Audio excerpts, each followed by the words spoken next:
Hi, my name is Ivy Scheck-Snyder, and I'm a gaited horse trainer from Northern Illinois, and today we're talking about how you can get more gait, and it's by asking for less gait. Now, this video is not going to tell you how to get those few steps of gait if your horse is really pacey or really trotty. Those are other videos to address that, but what if you're getting a few steps of gait? How do you get a few miles of gait? And this technique I'm going to teach you applies no matter what you're training, whether you're training the side pass, lead changes, picking up feet, backing up under saddle, backing up on the ground, lunging. It applies to absolutely anything you do with horses. Isn't that cool? This is a technique that will apply whether you have a gaited horse or a quarter horse, an Arabian, thoroughbred, or mix of any horse. And the idea is what we tend to do as humans, and I include myself in this, what we tend to do is when we have a horse making progress, we are thrilled. When we have a horse, in this instance, I'm going to say if we have a horse gaiting a few steps, or even let's say we got him to gait 20 feet, we are so excited. Maybe we stop and praise, which is a good thing, but what do you do next time? You ask for 22 steps of, or 22 feet of gait, or 30 feet of gait. And then you stop and praise, which is great if you can get 30 feet. But what if we want more? What if the horse is having difficulty giving us 30 feet or 22 feet? Here is the big secret, and I'm going to tell you how I learned it. My friend Michelle, who does a lot of positive reinforcement with all kinds of animals, including equines, and I'm going to share a link to her training group in the description at the end of the video, so you can click on that and join if you like. I was paid and joined, and it's well worth the money because you also get feedback and she can help you in real time with your horses, whether you do clicker training or not. But here's what she said to me last year and was really hammered home in a recent video she posted on her private group. She was working with a horse called Nova on training to stand still, because the horse, when you tied her up, she wouldn't like sit down and pull back, but she would paw and paw and paw and was extremely agitated. And all you had to do was walk away 10 or 20 feet. And that was all that would have to happen. And this mare was unhappy, very unhappy. And you could just see it. And so what Michelle began training her. And one of the things that she said in the videos was when you start to move away from the horse, like, because basically it's stay near the horse and reward the horse for standing still, and then you gradually move away and come back, and if the horse stands still, reward. And that's a very simplified version of what Michelle was doing. But in the end, what Michelle said is when we think about like increasing the duration, which is what we often call this, or the time that the horse, or the distance the horse can accept you being away while standing tied, we often just want to keep making it a little farther. So we go 1 foot away and we come back and reward. We go 1 foot away and we come back. Then we go 1.5 feet and we come back. And we go 2 feet and come back. And then you go away 3 feet and come back. And for the most part, we think this is a great system. The horse is being praised. But what the horse is actually learning is that every time I stand still, you're always going to go farther away. You're always making it harder for the horse every time. And horses can get frustrated and sometimes be absolutely unable to do what we're requesting, whether it's a mental block or a physical thing, like they can't actually gait 20 feet yet, or they can't actually gait 30 feet, or they can't actually maintain a relaxed speed before they feel like they have to change. So what we do is, instead of always asking for more, you start to vary it. You basically surprise the horse. You keep them guessing as to what you want. So, for example, if we want the horse to gait, ultimately we want the horse to gait a mile, right? But we know we're not going to get that in a day. Maybe it's going to take a week, maybe it'll take 2 weeks, but the goal isn't to get it in a day. But what if you know you can get 10 feet, okay? And you're on board with the fact that we're going to stop and praise when we make progress gaiting, right? We're going to stop and praise. What you do is you ask the horse to gait for 10 feet, and you stop and praise. And you're like, fantastic, this is good. We are going to ask for 12 feet next time. But instead of asking for 12 feet, what if you ask for 3 steps and stop and praise? And the horse is like, whoa, well, what just happened there? He's like, well, I just got praised for 3 feet. All right, that's good. All right. So then you go again and you ask for 10 feet, and then you stop and praise. And he's like, okay, well, I'm not quite sure what she's asking. So then you go and maybe you ask for just 1 step. And again, think about how this applies to no matter what you're doing. If you're working on head down, you can reward for 1 step, you can reward for 5 steps, then you can go back to 1 step, and you can go back to 10 steps, and then you can go to 20 steps, and then you can go back to 6 steps, and then you can go to 1 step, and then you can go to 25 steps. So the idea is that we kind of keep the horse guessing. We allow the horse to use his brain and to not always ask for more and to not always make it harder. Let me give you another example, and I learned this last year. So I was working with Macaroni, teaching her to back up, and whether it was on the ground or under saddle, it doesn't matter. Or I was asking her to go forward, both forward and back up. And what you'll often see happening, like if you're teaching the back up on the ground, your horse will give you 2 steps and you'll reward. And then the horse will give you 2 steps and you'll reward. And the horse starts thinking that back up means 2 steps back and that's it. So what you do is you reward for the time the horse just barely leans back and you reward. Or you take 3 steps and then you reward. Or they take 1 step and then you reward. Same thing for going forward if you have a green horse. Sometimes you reward for just the thought of going forward. And then sometimes you reward for 5 steps. Mary Carlson asks for baby steps. Absolutely baby steps, but don't always ask for more, right? It's easy to keep making it harder. But as humans, because we always want more, we want that gait, and no matter what you're doing, you're always going to be asking for more gait. But go back and reward for those short amount. Reinforce to the horse that they did the right thing, and you're not always going to make them work harder, which is going to come into play for those people that have asked if you have a lazy horse, how do you motivate them? Well, one way is when you ask for speed, don't always make it hard for them. Let them give you a couple steps and slow down and praise. Or maybe then ask them to go for 50 feet and then stop and praise. And then go back to asking for 20 feet and stop and praise. And so the horse never knows if you're going to make them work really hard or you're going to praise them for just that small amount of effort. And you kind of keep them guessing and you keep them engaged, and we keep it easy. Easy for the horse to understand, which is what is so key. So last night I was working with my foal Firefly, teaching her to pick up her feet, and right in the middle of a session I was like, oh, she's starting to be able for me to hold it up 5 seconds.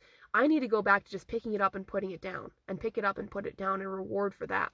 And that is really helping, but it's made me very conscious of when I'm working with horses doing other things, whether it's the gait, to not just ask for 20 steps and then 30 steps and then 40 steps and then 50 steps, but go back to rewarding those little baby steps, those little bits of effort that the horse gives.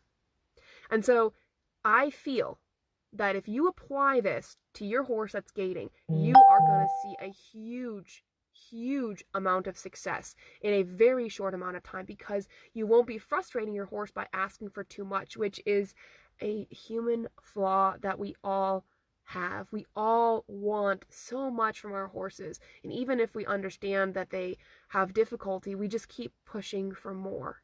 You don't want just 30 feet of gait, you want 3/4 of a mile, and I get it, I do too, but you can't assume the horse understands that. Okay, so I'm going to go back and see if there's any questions. Linda from Texas, hi, and Sue, and Nancy, and Melody, and Diana, and Marie, good afternoon, and Nina, and there we go, and Nan, and Susan says, great idea. My young horse gets bored easily, so this should help with that too. Maybe we get so excited when they start to gait, we want to keep them going.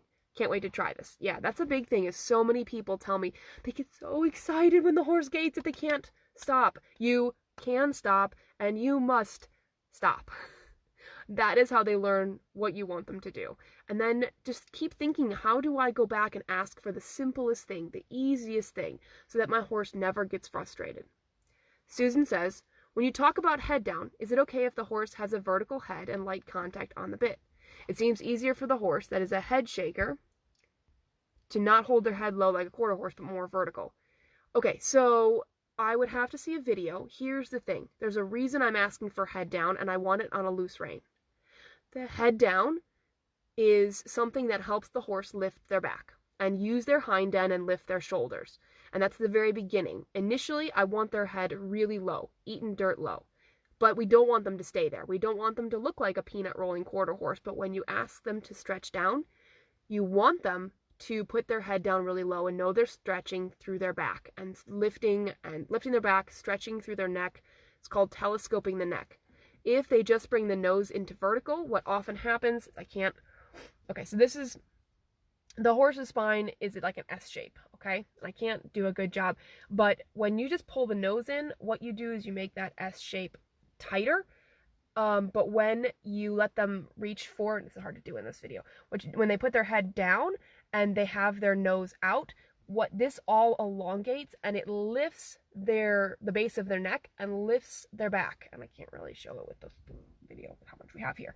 And there's some really good videos out there that demonstrate lifting the base of the neck like that.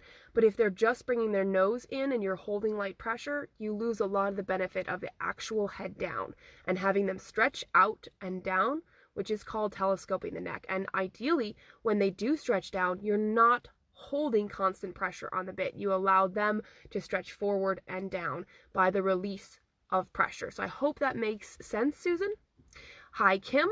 Dee says, I love the idea. I have a lazy horse. This will work. Dee, I am sure this is going to help you. I haven't done this with the lazy horse, but I naturally reward horses for effort. So if I have a horse that is a little bit lazy, but he gives me energy, I don't push him to keep going. I stop and reward for that burst of energy and that effort that shows he was listening to me and not just doing what he wanted. I think many people, if for anything, just pick the thing that your horse doesn't do well. Just whatever it is, whether it's gait, whether it's cantering, whether it's standing still. What if you're working on standing still? Most of the time, we try to get a little bit more. So you try to get your horse to stand still for 10 seconds and then you walk off. And then you ask for 11 seconds and then you walk off. And then you ask for, 15 seconds and then you walk off. But what if instead of always asking for 10 seconds, you go back and stop for 2 seconds and walk off? And then you stop for 10 seconds and then you walk off. And then you go for 3 seconds. And then you ask for 15 seconds and you keep making it easy and then harder and then go back to easy and go back to easy more than you go to harder. Make the horse get less frustrated and not more by going back to the easy thing and then only gradually or very slowly increasing the difficulty. This is going to make so much sense to your horse. And I'm not going to lie to you, this is not going to be easy for you to do. You're going to want to go and always ask for more. It's just human nature. We all want to do that. But if you can remember this and just try this, see if it makes sense with anything you're working on, getting the horse to back up, getting the horse to go forward, any of these things, try to vary it up and always do more of the easy and not as much of the hard. Hi, Shanna from Virginia. Sandra says she's from Belgium. She has a 5-year-old Rocky Mountain horse. She says, I love your videos. Oh, I'm trying to see more here. Love your videos. My horse gaits, but isn't strong enough to gait for a long time yet. When he gets tired, he starts to trot. Is it okay to let him trot, or do I have to slow him down as soon as he stops gaiting? That is a great question, Sandra. So what you want to do, if he gets tired, ideally you want to fix his gait either before he breaks or slow him down. What you can then do if you want to keep going at a faster speed is slow down to a walk and actually cue him for the trot. So basically you're going to train him to gait on cue and trot on cue so that when he gets tired, you can go ahead and switch to the gait that's easier for him, which would be the trot. But you never want to let him make that decision to trot on his own. You want to go, oh, I think he's going to start trotting. He's feeling tired. Let me slow down to a walk and actually cue him for the trot. And if you're wondering, yes, I have a video on how to cue for the trot. And it's in the live videos if you want to go back and look. Susan says, do I have any of my McGregor bits in stock? No, I got an order of 20 in last week and they were all sold immediately. I have another 10 on order. Most of those are sold already, which should hopefully be coming in the next 3 weeks, but it should take about 3 to 4 weeks to come in. Basically, if you want one, you need to place an order, and I will try to get it filled as fast as possible. And anyway, that's kind of how it's working right now. They're very popular, and I'm having a hard time keeping them in stock. Connie says, my Tennessee walking horse is so smooth going up hills, but starts to pace on flat ground. Connie, if I had $1 for every time someone says that, I wouldn't have to be doing these live videos. No, I'm kidding. It's very, very common. basically your horse is using their hind end and giving you more impulsion. You need to teach the horse to have that same impulsion and to lift their back, to put their head down, and ding, ding, ding, right, guys? Okay, this is it, right here. You have to hear this. You will not get gait if you don't listen to this part right here. And when they gait where it's flat, what must you do? That's right. Stop and praise. You guys are such good listeners. You knew that. Stop and praise. You can't ask for them to gait as much uphill as they do on the flat at the beginning. Just like the title says, you need to praise for 3 steps of gait, and then 5 steps, and then 2 steps, and then 10 steps, and then 2, and then 4 steps, because your horse can't yet hold it and doesn't yet understand what you want them to do. The hill is doing some of the work for the horse and for you, but it doesn't fix the problem of the horse needing to know exactly what the right answer is. Melody says, I love my McGregor bit. That is all I ride in. It is not the perfect bit for every horse, right? And I train in snaffles, but it is a phenomenal bit. We used it on a horse. So this horse is super soft and light in a snaffle or a halter. We put, just for fun, just for giggles, right? We put the McGregor releasing bit in this mare, and she immediately had a beautiful headset. She dropped her head, brought her nose in, and I hadn't even touched the reins. What a transformation. I can't remember if we have it on video, but it was beautiful. It was absolutely phenomenal. And that doesn't happen with every horse, but it's a fairly common. Susan said, I will go in order, but the McGregor bit is for sale on the internet. Would it be okay to use that? Okay, so there are 2 bits called McGregor releasing bit, and they are the same design. The bit that I sell is a short shank. The other one, so my shanks are like this long. It's hard to see that. The other ones are quite a bit longer. It's the same design. It has the same benefits. I don't recommend the longer shank. Again, if you want to buy it, I don't really care. I can't keep the regular McGregor bits in stock, but they have longer shanks, which means it's going to be easier for you to cause pain to the horse if you don't have really good hands, which is why I purposely asked for them to design the shorter shank for me to use and sell.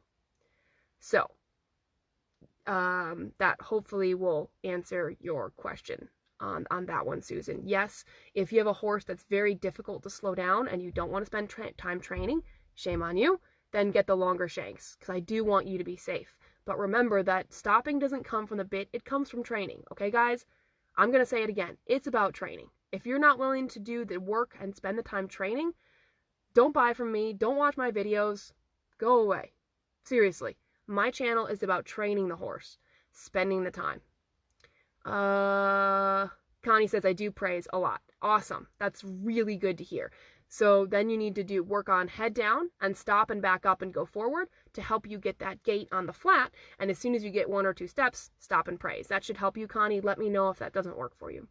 Karen says, trotty horse, Rockin' S or McGregor. Rockin' S. The shanked bit usually helps the horse drop their head, which you may need, but sometimes for the trotty horse, you need to work on head down first. But then once they get the head down and they're relaxed, you need to lift the head up, and the snaffle, so the Rockin' S raised snaffle is the better choice for that, for a trotty horse. Britta says, greetings from Germany. Hey, you are helping me a lot. My gaited Irish sport horse is so motivated with your stop and praise. She was started very harsh, and it is so cute and rewarding to see her getting softer and more relaxed with my support. I am so glad to hear that, Britta. That really, really is awesome to hear, and I'm glad that that is helping you and you're making such good progress. I love getting reviews like that. I'm going to share this review with you guys, and I'll probably do another video about it tomorrow, or actually later today. But I want to tell you this. I got about a couple weeks ago, Kristen from New Mexico sent me a video of her horse Tex, and he was kind of foxtrotting. He had his head up, basically just kind of doing the gait analysis, and I did that for her and explained what to start working on. And she said that before they started doing my training, nobody liked this horse. He was kind of, she would say, like kind of grumpy, kind of lazy. he wasn't comfortable to ride because he was trotting. She said they started doing my techniques. She said this horse blossomed into a horse they actually liked. They were ready to ship him out, to sell him and get rid of him because nobody actually even liked this horse. Forget the gait. Now they said, now it's like the communication is coming through. They've done the work. They're riding him about 4 to 5 days a week and doing just the basics of what I've been teaching and, you know, being consistent at it. And they said they have a different horse. He's actually fun to ride, and they almost missed what an amazing horse he is because they didn't know how to help the horse understand what he was supposed to do. And that is just an awesome testimony. And I hope more people learn about that and learn about how fun gaited horses are. Susan says she loves her Rockin' bit. Yep. Amy says, I would advise to do speedy figure eights for my pacey Rocky Mountain horse. Does that make sense? Amy, it makes sense in that many people advise it, and I highly disagree with that method. I train head down, relaxation, and then using poles and stopping back up and a couple other techniques and leg yields to get gait. And then when you get a step or two of gait, you stop and praise. What you're talking about is kind of the old time method of getting gait. They'll tell you do figure eights, do serpentines, run the horse through a plowed field. And they have some success, but if you're not willing to just kind of cowboy through it and you know exactly what you're trying to get and you don't care what your horse feels, yeah, it might work. But if that isn't what you're wanting to do, I do not recommend that technique. Connie says, I have noticed when I ride my walker in his Sleister hackamore, he lowers his head and relaxes. Much better gait. So I don't know what kind of hackamore that is, but that's awesome. Good job. Jody says, if you were only closer, I love to listen and soak up all I can. Aw, thank you, Jody. That's so nice. I was hoping to do a lot more clinics this spring and summer, and get to different places. It's not happening, obviously, but I am hoping that I will be able to, in the fall and next spring, do a lot of traveling and get to a lot of the people that are looking for clinics and for help. I wish right now that I could load up my horses and trail all around the country and stop and help everybody if I could, but that's not feasible yet. Maybe one day. Susan said she ordered the McGregor. Awesome, Susan. I have bits on order, and when they come in, yours is going to be one of the ones that will ship out right away. Chrissy says stop and praise methods have worked great for my horse. Yep, you've done a great job with her, Chrissy. Amy says, thanks, I want partnership, not forcing. Absolutely, Amy. That's what so many people on this group or, that watch these videos, that's what you guys want. We want that communication with our horses, and that's really what I am about, what I want to focus on. I want people to have that relationship and for it to be about that and not just what you can get out or from the horse. So that's awesome, Amy. You just keep that mindset. If you feel it's not good for you or your horse, even things I tell you, don't do it. Really, it's okay to disagree with me, and it's okay to disagree with other people, especially if you have your horse's best interests at heart. Linda says, I've taken your advice on stop and praise and it works great. That's so awesome to hear. Nancy says, my horse nickers to me every time I stop and praise. I love it. That's so awesome. I love it when they nicker. Macaroni does. She nickers at me all the time. My Arabian does. Firefly, my foal, is starting to do it. Sherry says, hope her bit is coming. I don't know, Sherry. I would have to double check my orders and I can't right now. Remind me or message me and I will get back to you on that. Guys, thank you so much for watching. It would really help me if you would share this video because things like this are going to help everybody, whether they have a gaited horse or not. So if you could share this video, that would just mean the world to me. If you want to join my private group, you can. It's $100 one-time fee to join, and there's free videos available. The link will be in the description. If not, I'm going to keep doing these free videos. No worries. Good luck. I hope you guys have a good week. Tomorrow are we talking about leg use? I don't know. The schedule's on the page if you want to see what we're doing. And if you have any ideas or suggestions for future topics, please go ahead and post. You guys are the best. Just please share this video. Have a good week, and you got this.